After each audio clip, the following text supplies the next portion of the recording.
Hello everyone, this is Brian Barnes with Barnes Power Products and ClutchBarn.com, and we've decided to do some videos for you just to help you be a little more familiar with your clutches, to answer any questions you guys might have. So today we're going to start off with probably the number one question we get asked all the time, and that is, how are your guys' clutches different from everybody else's?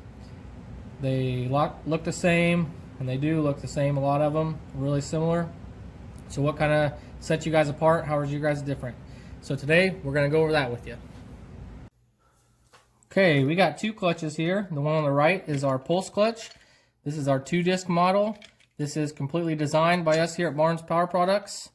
Everything on this clutch is made in the United States.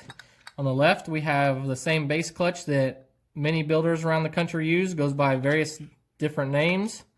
We also sell this clutch as well. We call it a surge clutch after we do our upgrades to it.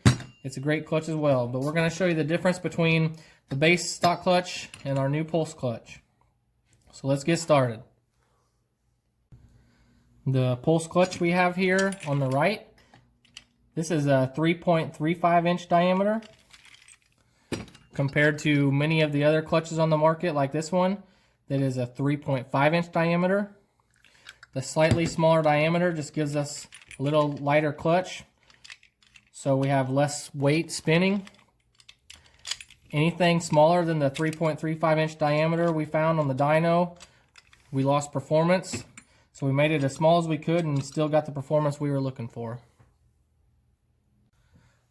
Okay, while we got the clutches like this, we're going to go ahead and remove the baskets, and we're going to talk about the bearing sleeves.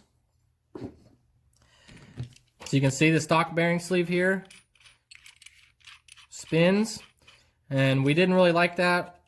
Whenever the sprocket bearing is on here and spinning, we've noticed that the bearing here, the bearing sleeve was spinning as well. And what that did is it wore the back plate out and the base of the bearing sleeve here, and it would allow this bearing sleeve to be wobbly, which is obviously undesirable.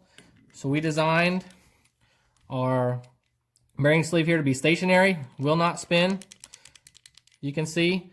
So that allows the bearing and the sprocket to roll freely on the bearing sleeve without spinning, allowing the bearing to do what it was designed to do.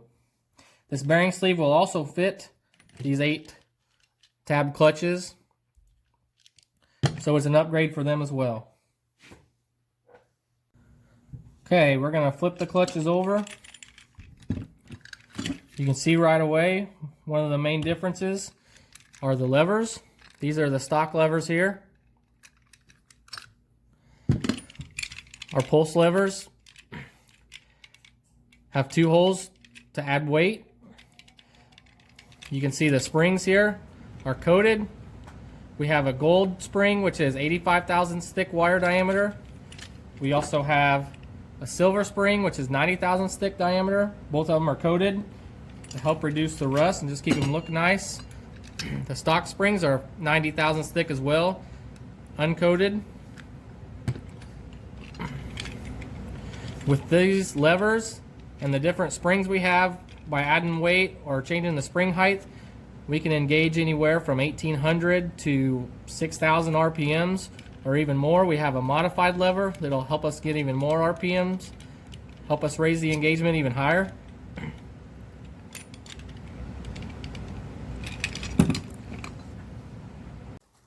Okay, next we're going to talk about the shim that we designed. We're going to remove the baskets, flip the clutches over.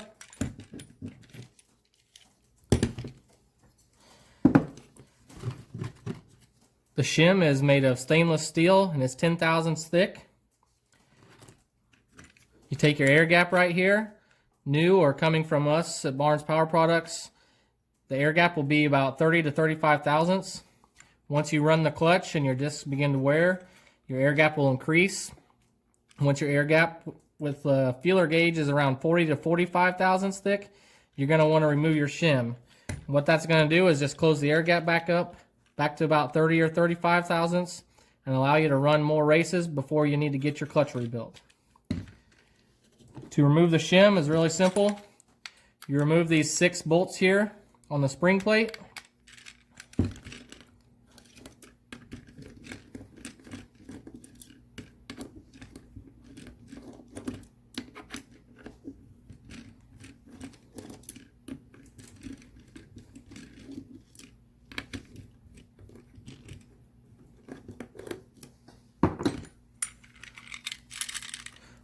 Once you remove the bolts,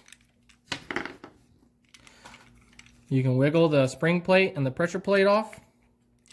You'll see the shim sitting there.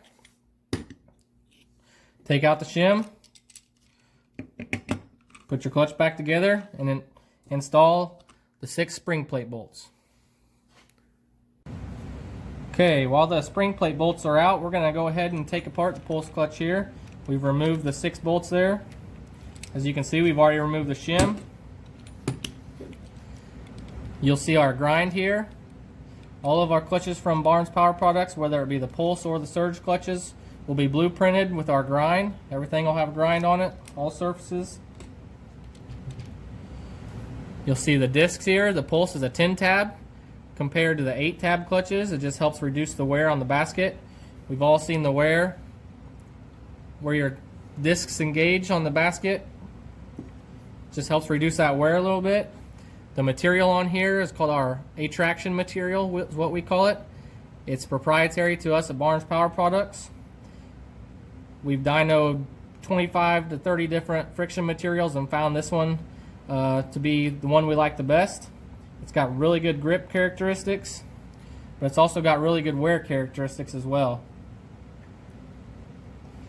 We've also got our A-Traction material on the 8 tab discs. A lot of builders around the country are using these discs in all their rebuilds. They'll fit virtually any 8 tab clutch on the market, including the base clutch here or a Bully clutch.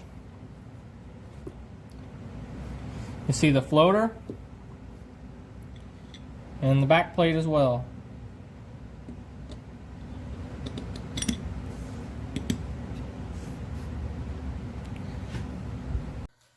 Okay guys, I think that pretty much sums everything up. If you guys have any questions, feel free to ask us. You can send us a message. Feel free to give us a call at 217-910-3090 or check all our products out at clutchbarn.com. Thank you.